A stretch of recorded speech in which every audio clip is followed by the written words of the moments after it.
Siddhartha, written by Herman Hesse. Narrated by Pratt and Susan Hanfield. Siddhartha, written by Herman Hesse. Narrated by Pratt and Susan Hanfield. First part. To Romain Rolland, my dear friend. The Brahmin's Son. In the shade of the house, in the sunshine of the riverbank near the boats, in the shade of the salwood forest, in the shade of the fig tree is where Siddhartha grew up, the handsome son of the Brahmin, the young falcon, together with his friend Govinda, son of a Brahmin. The sun tanned his light shoulders by the banks of the river when bathing, performing the sacred ablutions, the sacred offerings. In the mangrove grove, shade poured into his black eyes when playing as a boy, when his mother sang, when the sacred offerings were made, when his father, the scholar, taught him when the wise men talked. For a long time Siddhartha had been partaking in the discussions of the wise men, practicing debate with Govinda, practicing with Govinda the art of reflection, the service of meditation. He already knew how to speak the Om silently, the word of words, to speak it silently into himself while inhaling, to speak it silently out of himself while exhaling, with all the concentration of his soul, the forehead surrounded by the glow of the clear thinking spirit. He already knew to feel Atman in the depths of his being, indestructible, one with the universe. Joy leapt in his father's heart for his son who was quick to learn, thirsty for knowledge. He saw him growing up to become a great wise man and priest, a prince among the Brahmins. Bliss leapt in his mother's breast when she saw him walking, when she saw him sit down and get up. Siddhartha, strong, handsome, he who was walking on slender legs, greeting her with perfect respect. Love touched the hearts of the Brahmins' young daughters when Siddhartha walked through the lanes of the town with a luminous forehead, with the eye of a king, with his slim hips. But more than all the others, he was loved by Govinda, his friend, the son of a Brahmin. He loved Siddhartha's eye and sweet voice.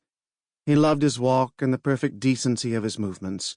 He loved everything Siddhartha did and said, and what he loved most was his spirit, his transcendent fiery thoughts, his ardent will, his high calling. Govinda knew.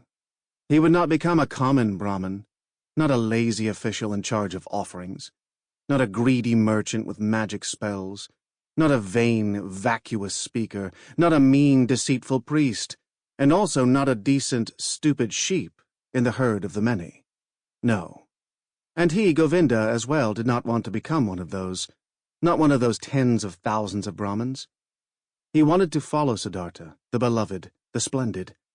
And in days to come, when Siddhartha would become a god, when he would join the glorious, then Govinda wanted to follow him as his friend, his companion, his servant, his spear-carrier, his shadow.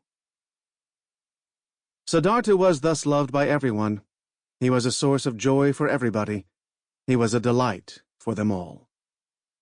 But he, Siddhartha, was not a source of joy for himself. He found no delight in himself.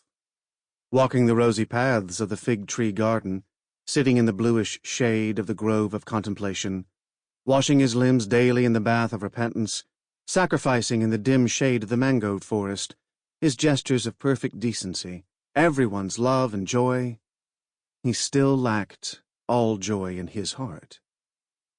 Dreams and restless thoughts came into his mind, flowing from the water of the river, sparkling from the stars of the night, melting from the beams of the sun. Dreams came to him in a restlessness of the soul, fuming from the sacrifices, breathing forth from the verses of the Rig Veda, being infused into him, drop by drop, from the teachings of the old Brahmins. Siddhartha had started to nurse discontent in himself. He had started to feel that the love of his father and the love of his mother and also the love of his friend Govinda would not bring him joy forever and ever, would not nurse him, feed him, satisfy him. He had started to suspect that his venerable father and his other teachers, the wise Brahmins, had already revealed to him the most and best of their wisdom. Sample complete. Ready to continue?